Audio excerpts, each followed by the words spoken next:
Hello tout le monde, c'est TechTrainer, on se retrouve pour l'épisode 2 donc de la Tech Week dédiée au son.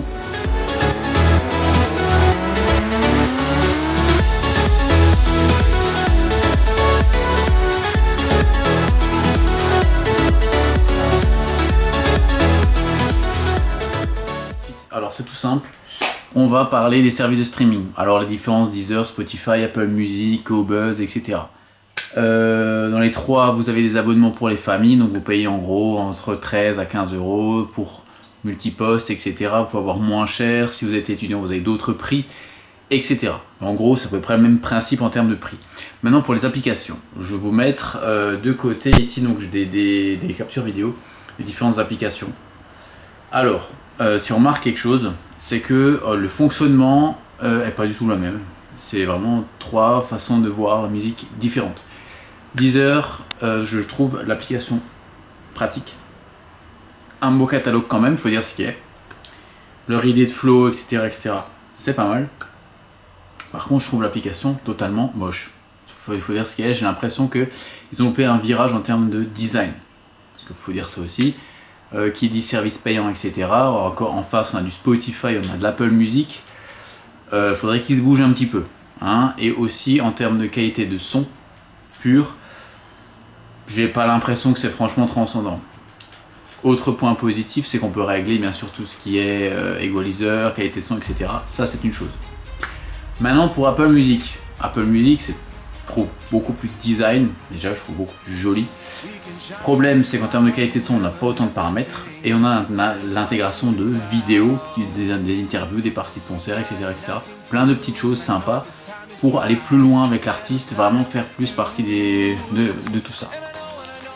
Autre point positif, c'est que en termes d'usage, vous avez vraiment une grosse différence entre Apple Music et Spotify. C'est-à-dire que Spotify est beaucoup plus riche, a beaucoup plus de playlists, beaucoup plus de contenu. Les playlists, les contenus avec les faux artistes, etc., on s'en fout. La seule chose que je veux vous dire, c'est que Spotify, si vous recherchez un titre, par exemple, je sais rien, sorti en CD, vous l'avez quasiment en simultané sur Spotify. Spotify, c'est très bien pour ce principe-là. Pour l'autre principe, c'est que c'est compatible avec plein d'applications, Chromecast, Google Cast, avec plein d'enceintes connectées. Enfin, c'est vraiment le top du top. Hein. Spotify, c'est le top du top.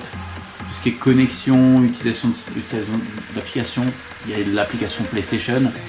Donc sur votre Play, vous pouvez écouter votre musique via Spotify, donc c'est vraiment super.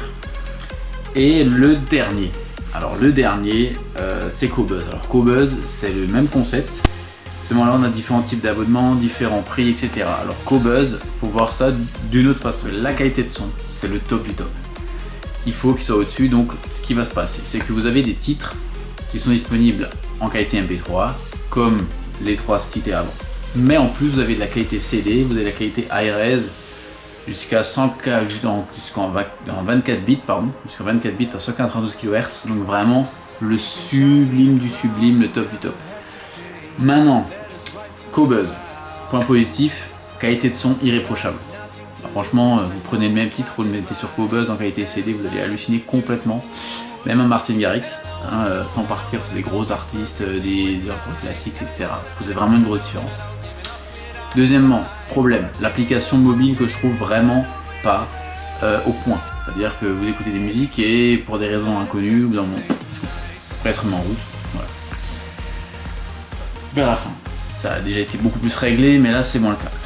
Autre problème, c'est que qui dit musique plus lourde dit consommation de données beaucoup plus importante, et si vous les mettez en mode hors ligne, vous prenez beaucoup plus de place. Mais faut voir que si vous aimez vraiment le son, c'est vraiment le truc à privilégier. Et dernier point négatif, le prix, puisque pour avoir de la qualité CD, on paye 19,99€ par an ou 200€ par an paiement cash. Ce qui revient au double du prix. En gros, si vous aimez avoir la meilleure qualité de son, Qobuz. Si vous voulez avoir les derniers titres et tout, compatible toutes les applis, Spotify. Si vous êtes abonné Orange, Deezer, parce qu'il y a plein d'avantages. Et dernier, Apple Music, qui est partie concert, backstage, interview, etc. Partie 2, donc de la Tech Week dédiée au son.